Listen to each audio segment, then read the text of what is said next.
Warahmatullahi wabarakatuh. Salam, Om Swastiastu, Namo Buddhaya, salam kebajikan. Selamat malam dan salam sejahtera buat kita semua. Pertama-tama, dalam kesempatan ini saya baru saja melaporkan dan menghadap ke Bapak Presiden untuk melaporkan capaian dari realisasi investasi triwulan pertama tahun 2025. Alhamdulillah, investasi pada triwulan pertama ini sesuai dengan target yang dicanangkan oleh Bappenas yang diberikan kepada kami. Dari total target investasi di tahun 2025 ini sebesar 1.905,6 triliun. Pada triwulan pertama ini investasi yang sudah masuk dan direalisasikan dan sudah dikeluarkan adalah 465,2 triliun atau kurang lebih 24,4%. Dari ini sesuai dengan target kami. Bahkan kalau dibandingkan dengan tahun sebelumnya, year on year itu adalah peningkatan 15,9% atau di tahun sebelumnya itu nilainya 401,5 triliun. Oh, ada di belakang ya. Jadi ini angka yang sangat menggembirakan. Ini menunjukkan juga bahwa keyakinan dan juga confidence dari baik dunia internasional maupun dalam negeri dalam rangka berinvestasi ke Indonesia ini tetap terjaga.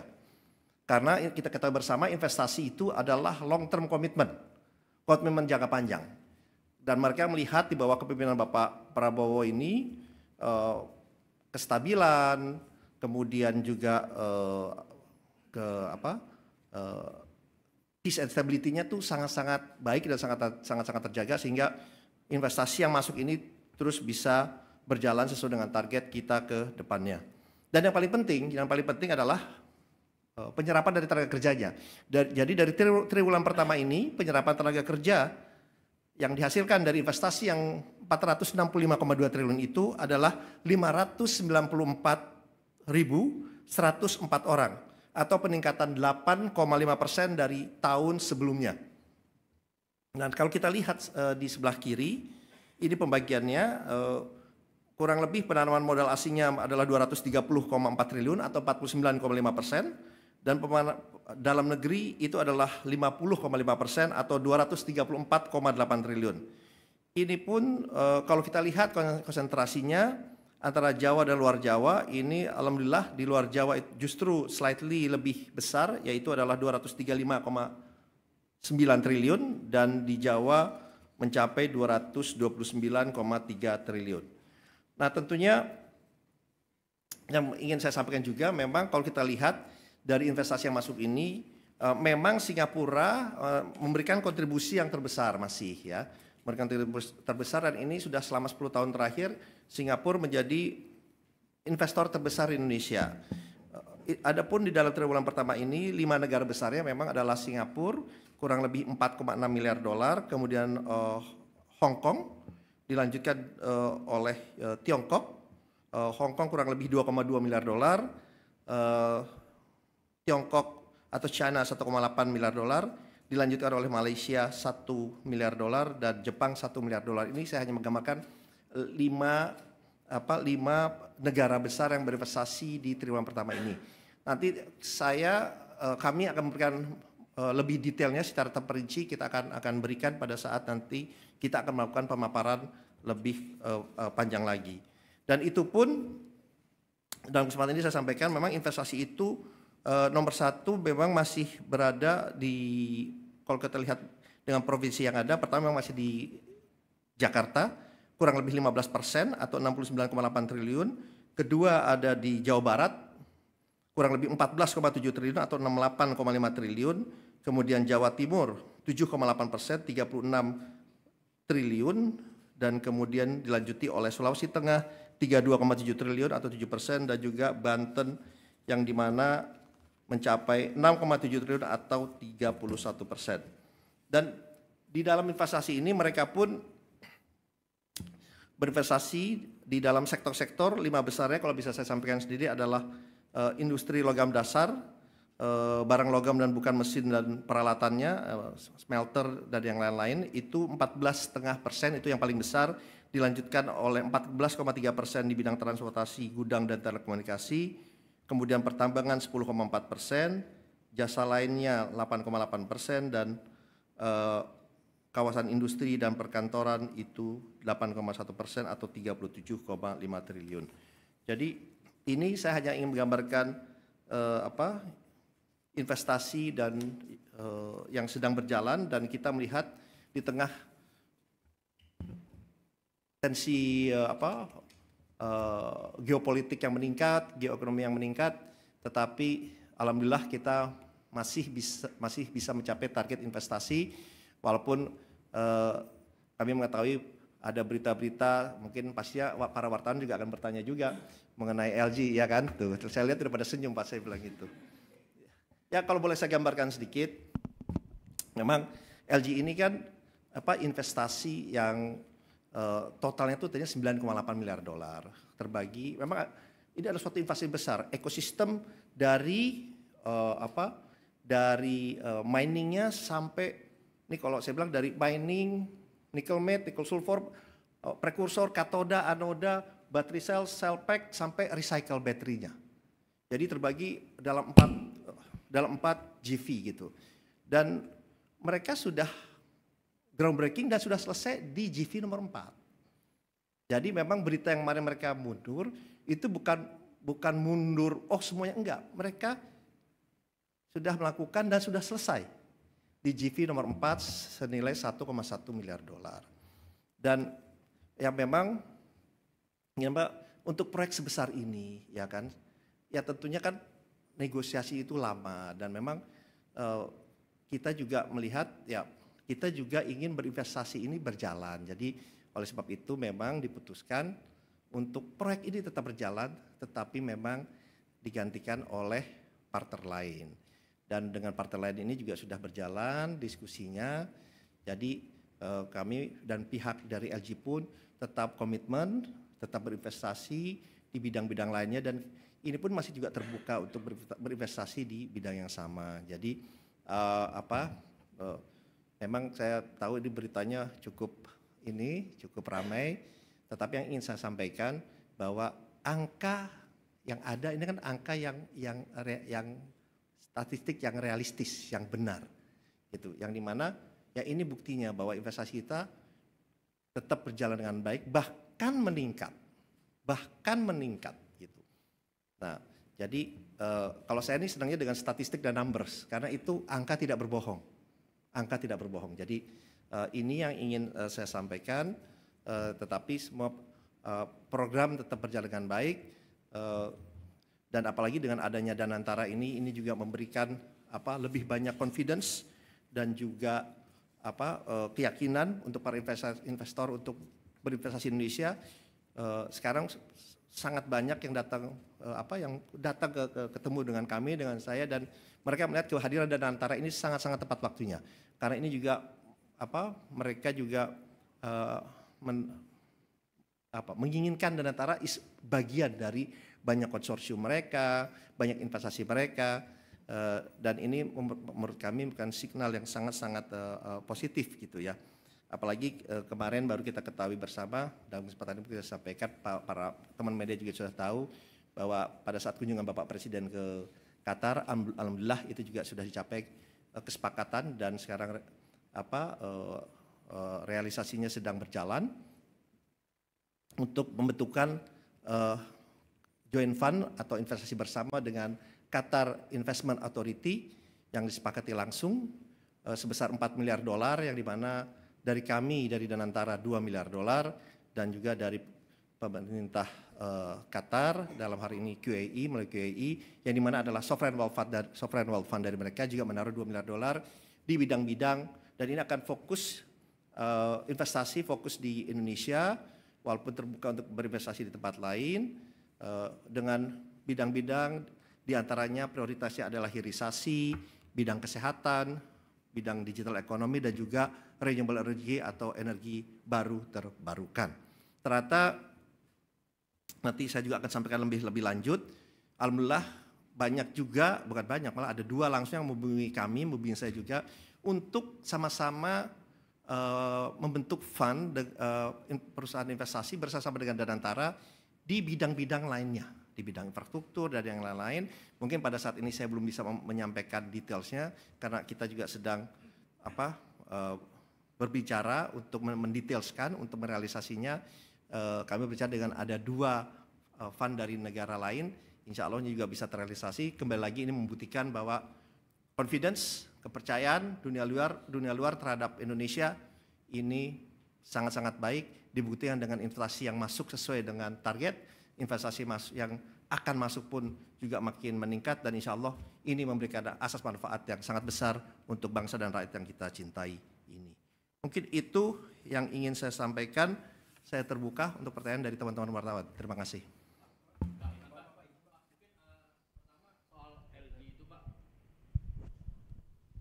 Cek. Ya Pak, saya Herdi dari Detikcom Pak. Mungkin pertama soal LG tadi, udah ada surat konfirmasinya langsung belum sih Pak ke pemerintah? Dan itu kan tadi GV ya Pak ya, $9 itu apakah itu $9 miliar semuanya dia keluar atau hanya sebagian? Mungkin rincinya itu berapa Pak? Terus kemudian mungkin penggantinya Pak Bahlil udah sebut Huayo Pak yang punya pabrik nikel di Cina, itu apa benar Pak? Dan dia komitmennya berapa ke sini gitu Pak? Mungkin 2 pertanyaan itu Pak yang mau saya tanyakan. Terima kasih Pak. Oke, ada yang lain? Biar saya jawab sekalian. Saya udah tahu pasti nanyanya LG nih. Ya ini Pak, masih seputar LG juga sih Pak, terkait dengan GV Project itu, kan dari China ya Pak yang Huayo itu bakal ambil seluruh proyek investasi LG atau ada investor lain juga nanti yang bakal diincar juga sama pemerintah, dan paket kebijakan investasi yang mau ditawarin ke Amerika Serikat nanti kedepannya akan seperti apa, karena kan LG juga salah satu bagian yang juga sebelumnya ditawarkan. Sama terakhir Pak, Cina kan akan mengatakan ingin mengurangi investasi CATL juga Pak. Kalau misalnya itu tanggapan pemerintah dan antisipasi kedepannya seperti apa? Oke, mungkin saya jawab dulu ya. Ayo udah silakan. Baik Pak, izin Azura dari Bloomberg Technos. Mungkin melanjutkan yang LG Pak. Kalau dari BKPM sendiri itu mengapa sih Pak yang menggantikan ini Huayo gitu? Alasannya mengapa mereka itu tertarik? Dan setelah itu berarti di proyek Titan itu berapa sih investasi Huayo yang masuk? Dan sekarang joint venture yang ada di IBC itu siapa saja? Baik dari di tambang, smelter, pabrik katoda sampai yang battery pack ya. Dan terakhir LG kan kalau nggak salah itu juga investasi pabrik katoda di Batang ya Pak. Nah itu kapan mulai sih Pak groundbreakingnya dan berapa nilai investasinya? Nah untuk yang itu apakah masih sama satu bagian dari proyek Titan yang bersama IBC atau proyek LG-nya sendiri? Mungkin itu yang ditanyakan. Oh ya sama satu lagi terkait tadi Pak realisasi investasi. Kan di kuartal 1 itu naik sekitar 15% secara year on year. Itu mungkin faktornya apa aja sih Pak? Mungkin bisa dibeberkan kenapa ada kenaikan investasi di kuartal 1 ini. Mungkin itu, terima kasih. Oke, terima kasih. Ini mungkin pertanyaannya juga agak-agak mirip ya. Jadi mengenai dengan adanya investasi LG. Jadi saya ingin sampaikan sebelumnya begini dulu. Bahwa di Indonesia ini sekarang, yang seperti yang saya sampaikan tadi sebelumnya, investasi mengenai the whole ecosystem dari baterai ini udah ada semua di Indonesia. Udah ada semua di Indonesia. Yang tadi saya sampaikan tadi sempat dari miningnya, baik itu misal contoh di Morowali atau Wida Bay Area, ya terutama itu sudah ada. Karena saya juga udah lihat ke sana, itu dari mining kemudian masuk ke prosesnya mau pakai aspal, mau pakai dari nikel matte, nikel sulfat, kemudian ke prekursor, ke katoda, anoda, sel battery, battery pack, sampai dengan recycle battery. The whole ekosistemnya di kita udah ada. Ya. Tapi memang investasi yang kita inginkan kan tidak hanya di 1-2 company. Proyek yang sama tadi seperti yang proyek ini kan memang disebutnya ini grand package ya. Ini sebenarnya kan sudah mulai disepakati di tahun 2020 ya, di tahun 2020, dan memang ini suatu pekerjaan besar di mana GV pertamanya nih yang dimana mengenai coal mine-nya ada aneka tambang di situ mayoritasnya ya kan, aneka tambang, kemudian ada konsorsium, ada LG, ada Hyundai dan yang lain-lain. Nah kemudian ada GV keduanya, ada GV ketiganya katoda, kemudian sel baterai GV keempat. Nah di sel baterai ini udah berjalan nih, di sel baterai ini. Nah kemudian memang Pak Bahlil sudah menyampaikan, mungkin saya ingin sampaikan tadi dikatakan bahwa dari sana memutus, sebetulnya untuk lebih tepatnya sebetulnya dari kami yang memutus. Itu berdasarkan surat tanggal 31 Januari 2025 yang diterbitkan oleh Kementerian Energi dan Mineral Resources Republik Indonesia. Ya, itu kenapa dikeluarkan surat itu, karena memang negosiasinya ini sudah terlalu lama. Sedangkan kita kan ingin semua ini berjalan dengan baik, dengan cepat, karena negosiasinya sudah berlangsung 5 tahun. Jadi kan nggak mungkin proyek itu lama gitu. Nah, jadi oleh sebab itu dikeluarkan surat oleh Pak Bahlil mengenai ini surat tertanggal 31 Januari tahun 2025 yang dikirimkan oleh Pak Bahlil kepada CEO dari LG Chem maupun LG Energy Solution, ya. Jadi surat itu dikeluarkan karena memang dari Wayo itu memang berminat untuk berinvestasi karena mereka juga teknologinya juga sudah ada dan mereka hanya mereplace atau menggantikan posisi dari LG dan memang di dalam itu ada tidak hanya Antam tapi juga ada IBC. Itu adalah anak dari Antam di GV yang lainnya, sehingga total investasinya memang tetap tidak berubah dari 9,8 miliar dolar. Jadi karena memang Wayo ini kan dia juga udah investasi di Indonesia sebelumnya di bidang yang hampir sama juga. Jadi mereka sudah sangat memahami. Kalau tanya kenapa Wayo, ya mereka udah berinvestasi sebelumnya bahkan jauh lebih besar dan mereka pun udah berinvestasi di mana di daerah WDB juga. Jadi mereka sudah sangat-sangat paham, sangat-sangat mengerti dan di saat bersamaan dia juga sudah mempunyai sources untuk pengembangan ini ke depannya. Jadi oleh sebab itu Wayo yang masuk rencananya untuk menggantikan LG gitu ya. Jadi dan kita sudah bertemu dengan Wayonya, saya sendiri juga sudah bertemu dengan Wayo. Sangat-sangat positif karena mereka sudah sejak tahun 2024 ya, akhir 2024 ini sudah menyatakan minatnya untuk menjadi konsorsium dari LG ini. Jadi sebenarnya dalam konsorsium LG itu sebelumnya memang sudah ada Wayonya. Jadi mereka sekarang ya menjadi leading konsorsium, itu aja. Jadi saya ingin sampaikan bahwa investasi yang lain berjalan, kalau ditanya kenapa sih investasi tetap berjalan, tetap tumbuh, ya karena ada keyakinan gitu bahwa tadi yang saya sampaikan, kalau investasi kan komitmen jangka panjang ya, dan tentunya mereka menganalisa dari segala macam aspek atau sudut yang dimana tidak hanya dari segi returnnya juga, tapi juga dari segi itu yang saya sampaikan, kestabilan, kedamaian, dan yang lain-lain. Jadi oleh sebab itu hal yang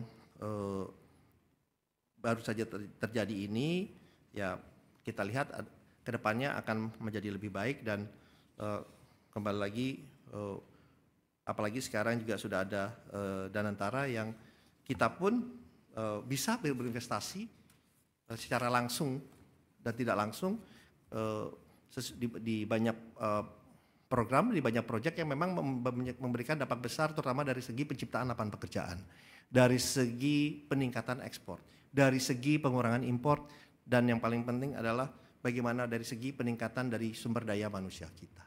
Mungkin itu jawaban saya, terima kasih. Cukup ya?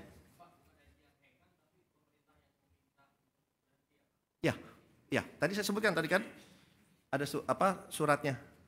Ya, tanggal 31 Januari dari Kementerian Energi dari SDM. Ya, ini suratnya. Oke, cukup ya. Terima kasih ya. Makasih teman-teman wartawan. Wassalamualaikum warahmatullahi wabarakatuh.